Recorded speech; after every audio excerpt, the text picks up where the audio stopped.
Bet365 is an A-rated book on SBR. Click on their logo to discover why.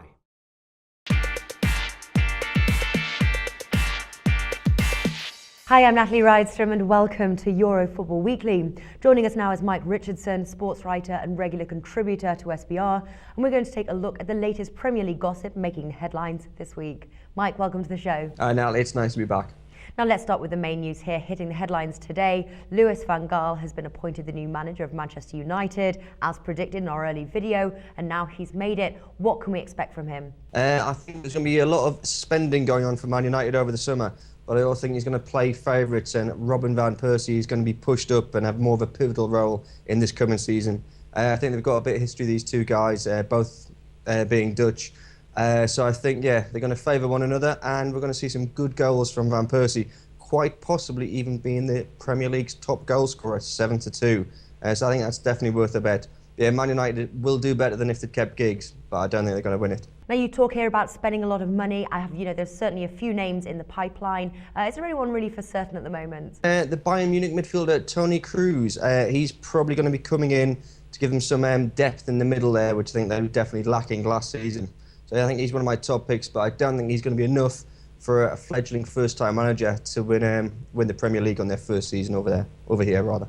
Okay, well, look, talking about Louis van Gaal here, he certainly has an impressive background, managing clubs like Ajax, 2 spells at Barcelona, AZ Alkmaar and Bayern Munich, with many saying his strong personality will be a good fit for Manchester United. Now, is he the man to bring Manchester United back to the top? They're third favourite, they're priced at 7 to win the title next year. Would you consider that bet? I'd consider it, but like I said, with it being his first season, he's the right man for the job. But I don't think Man United have got it in them to do it so quickly. I think the next probably 2, maybe even 3 seasons are going to be rebuilding seasons. They're going to finish top 4, quite possibly. You can pick up odds of 23-10 on them finishing the top 2, but I'm not going to put any of my money on them winning the Premier League. Well, he does have Mr. Ryan Giggs by his side. He announced his retirement from the squad as he takes his new position as assistant manager. Now, early in the year, the 40-year-old's future looked uncertain, but the club's decision to bring him into management has thrilled Giggs, who is the longest-serving player after serving over 2 decades for the club. Now, do you think this is a good move from the club's point of view to help build confidence and player loyalty in Van Gaal after the disappointment David Moyes brought to the club? And could this help improve player and fan morale as well? Yes. Yeah, that's the short answer, yes. And the longer answer is I think definitely it's a very, very smart move by the club. Giggs is going to be a great bridge as well because he's got that relationship with the players. The fans love him. I think when he took over as interim caretaker manager after his first game and his first victory, there was already signs out amongst the fans saying Giggs for manager for the full-time job. I don't think he's cut out to be a manager just yet, but I think the assistant manager role, yeah, he ticks a lot of very good boxes. And also, you've got a very safe pair of hands there to actually keep hold of the ship. So, yeah, Giggs as assistant is a very wise move. Yeah, I totally agree. He's a good man for the job. Now, let's move our focus now over to Liverpool. They are joint favourites here with Manchester United for third favourite, priced at 7. Now, in the news recently is the pending question of whether Uruguayan player Luis Suarez would leave the club after being linked with Real Madrid and Barcelona. However, happy news for Liverpool fans. He has appeared to have signed a new contract. What does that mean for Liverpool as a team and their chances to win? It's hugely significant.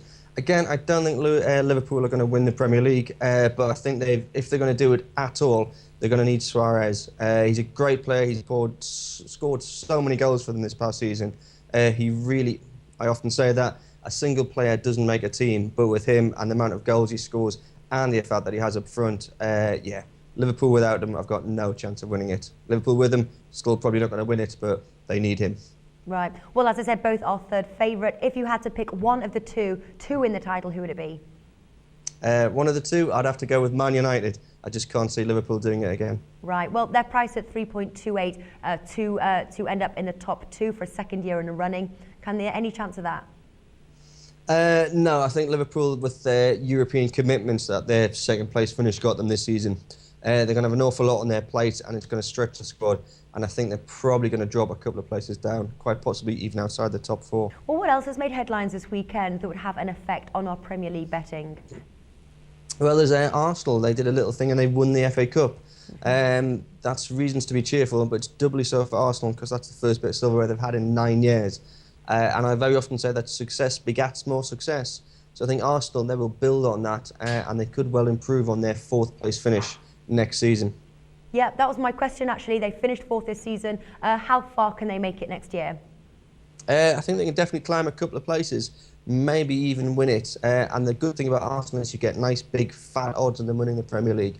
And I think if they're lucky, make a couple of decent signings, have a bit of belief and don't have too many injuries, they could possibly go all the way. It's a little bit of a long shot, it's a little bit of a dark horse, but if you like big odds and you like winning lots of money, I think it's definitely worth a little bet.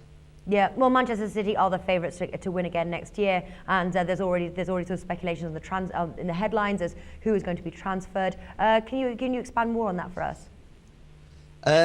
Well, Manchester City, they're the richest club in the world. They've got all the money that they need. They can buy whoever they want. It's it's like a kid in a sweet shop being the manager of Manchester City. I think their biggest problem is not so much who can they buy, it's like who they don't buy. You can only have 11 players on the pitch at any one time.